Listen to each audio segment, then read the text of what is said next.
PHE 5 का chapter number 2 is second order ordinary differential equation with constant coefficient. इसका structure में ये है homogeneous linear equation with constant coefficient. सबसे पहले तो हमें पता होना चाहिए होमोजीनियस और नॉन होमोजीनियस होती क्या है।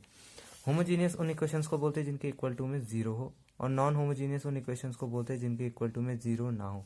इसकी जगह पे ए की पावर 2x की जगह साइन 2x भी लिख सकता है, एक्स की पावर कुछ भी एल्जेब्रिक भी लिख सकता है, या कोई ट्रिग्नोमेट्रिक भी लिख सकता है, या फिर कोई ऐसा कॉन्फिशिएंट भी लिख सकता है। उसे हम नॉन होमोजीनियस बोलेंगे। ये होमोजीनियस नहीं होती है, नॉन होमोजीनियस होती है। बस इसमें तो खाली इतना ही था। उसके बाद चलते हैं हम जरा पहले वाले क्वेश्चन की तरफ। SAQ फर्स्ट, ये वाला क्वेश्चन। इसमें जैसे कि आप देख ही रहे हैं, एक इक्वेशन दे रखी है और y1 y2 हमें गिवन है, और उसने बोला है क्या ये लीनियरली इंडिपेंडेंट है। लीनियरली इंडिपेंडेंट तभी होंगे जब उनका मैट्रिक्स इक्वल्स टू जीरो ना हो। अगर इक्वल टू जीरो आ जाता है तो वो नॉन लीनियरली इंडिपेंडेंट होंगे। मैं फिर बताता हूँ। y1 और y2 की वैल्यू, इसका मतलब क्या है, y1 y2 की वैल्यू यहाँ पे रखनी है और उनका डिफरेंशिएशन उनके नीचे रखना है। अगर उसका डिटर्मिनेंट इक्वल टू जीरो नहीं आता तो वो लीनियरली इंडिपेंडेंट है। अगर इक्वल टू जीरो आ जाता है तो वो नॉन लीनियरली इंडिपेंडेंट है। जैसे कि सबसे फर्स्ट वाला क्वेश्चन SAQ फर्स्ट यही था। y1 की वैल्यू आपको दे रखी थी, y2 की वैल्यू आपको दे रखी थी। अब यहाँ से आप अगर ये देखें तो y1 हमने यहाँ रख दिया, y2 हमने यहाँ रख दिया, और y1 डैश, y1 का डिफरेंशिएशन क्या होता है, cos 2x, और इसका क्या होता है माइनस cos 2x, जैसे कि आप प्रीवियस क्लासेस में जानते हो। तो अब कुछ नहीं, इसका डिटरमिनेंट निकालना है। इसका इससे इनटू, बीच में माइनस का सम आता है, इसका इससे इनटू। जब ये आप ऐसे करोगे तो ये माइनस टू कॉमन ले लेना, और ये sine square 2x plus cos square 2x अंदर बच जाएगा। ये एक फॉर्मूला होता है, sine square theta plus cos square theta equals to 1। यही मैंने किया है यहाँ पे, -2 इंटू 1, और ये आंसर आपका -2 आ जाएगा, जो कि नॉट इक्वल्स टू जीरो है। और जब इक्वल्स टू जीरो नहीं होता है तो क्या होती है, लीनियरली इंडिपेंडेंट होती है। यही उसने हमसे पहला क्वेश्चन पूछा था कि क्या ये लीनियरली इंडिपेंडेंट है या नहीं। तो इसका आंसर होगा yes, this question solutions are linearly independent. अब चलते हैं नेक्स्ट की तरफ। उसने बोला solve the equation subject to the initial condition and y dash equals to zero. सबसे पहले तो ये है क्या और इसे करना कैसे, इसको आपको ध्यान से देखना पड़ेगा। एग्जाम्पल नंबर 1 को समझने के लिए आपको 2-3 फॉर्मूले याद होना चाहिए, जो कि ये है m equals to -b under root b square -4ac upon 2a। ये मैंने अपनी तरफ से नहीं बनाया, ये बुक में है, पेज नंबर 35, और ये है इक्वेशन नंबर 2.13। ये इक्वेशन है और ये इक्वेशन है।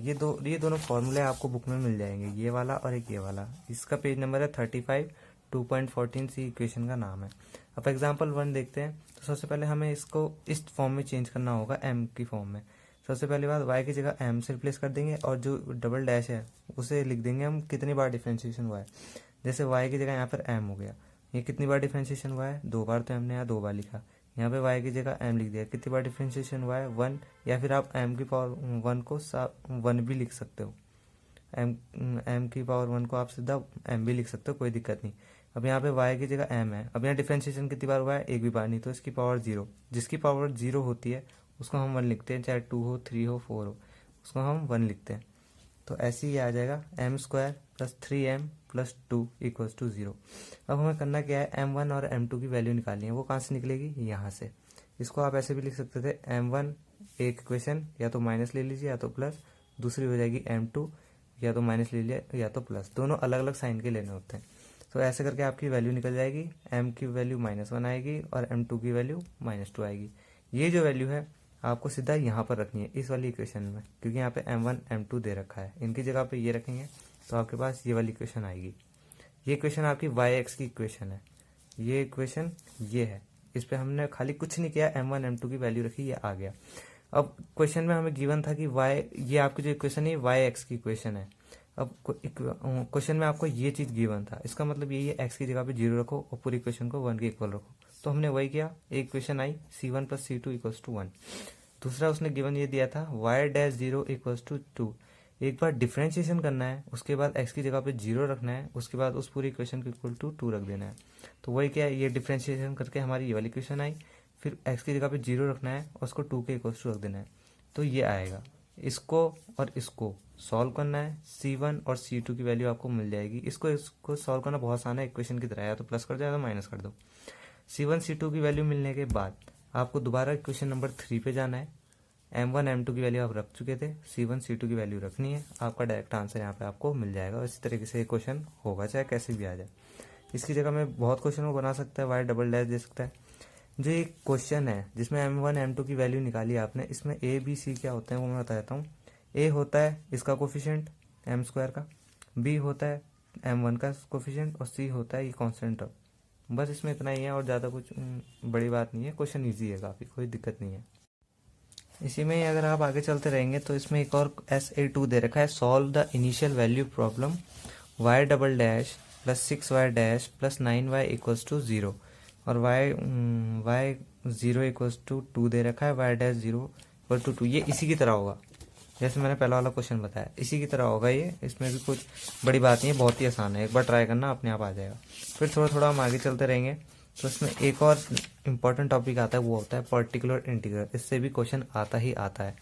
इसमें इस क्वेश्चन को हम जरा ट्राई करते हैं तो देखिए इस क्वेश्चन को करते कैसे हैं और ये करना कैसे। पर्टिकुलर इंटीग्रल निकालने कैसे। सबसे पहली बात तो ये जो आपको इक्वेशन दे रखी है वो लिखें। जो y है वहाँ पर m से रिप्लेस करना था, यहाँ पर d से रिप्लेस करना है। कितनी बार डिफरेंशिएशन हुआ है, सब कुछ वही है सेम, बस m की जगह d रखना है। कितनी बार डिफरेंशिएशन हुआ है, 2 बार, तो यहाँ 2 आएगा। यहाँ 1 बार तो यहाँ 1 आएगा। 1 को 1 लिखो या d लिखो, बात एक ही है। और यहाँ 0 बार हुआ है तो d0 क्या हो जाता है 1। और बाहर आपको y लेना है, इक्वल्स टू ऐसे रहेगा। अब y आपको क्यों लेना है, इसलिए लेना है। अब y यहाँ रहेगा, बाकी पूरी टर्म e के नीचे जाएगी, तब ये बन जाएगा। जहाँ जहाँ पर d है वहाँ पर आपको ये e का कोफिशिएंट लगा देना है, x का कोफिशिएंट लगाना है। ये लगाया, ये पूरा सॉल्व करेंगे। 2 का स्क्वायर प्लस 3 इंटू 2, ये d की जगह पे 2 रखना है बस। तो ये पूरा सॉल्व करके आपके पास आ जाएगा y इक्वल्स टू 1/12 e की पावर 2x। पर्टिकुलर इंटीग्रल में ऐसा ही क्वेश्चन आएगा, बस ज़्यादा से ज़्यादा टाइप चेंज कर सकता है। या तो 3 टाइप में क्वेश्चन आते हैं पर्टिकुलर इंटीग्रल में। पहला ये वाला होता है जिसमें कोफिशिएंट में वही जैसा आपने अभी किया। दूसरा टाइप आता है ये, और इक्वल्स टू में e की पावर 2x की जगह cos 2x लिख देगा।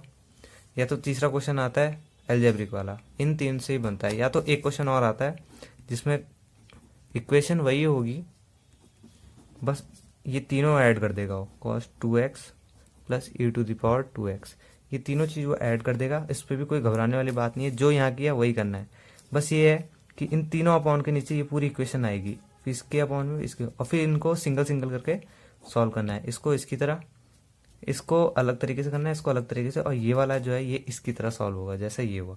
फिर इन दोनों को इक्वल करके आपका आंसर डायरेक्टली आ जाएगा। इन्हीं 4 क्वेश्चंस के टाइप बनाता है इग्नू, ज़्यादा नहीं बनाएगा। या तो ऐसे में देगा e की पावर 2x, या तो cos 2x, या तो x की पावर 2, या तो यहाँ से एक y का टर्म हटा देगा, या तो एक x का टर्म, बस बाकी कोई हार्ड देता नहीं है वो।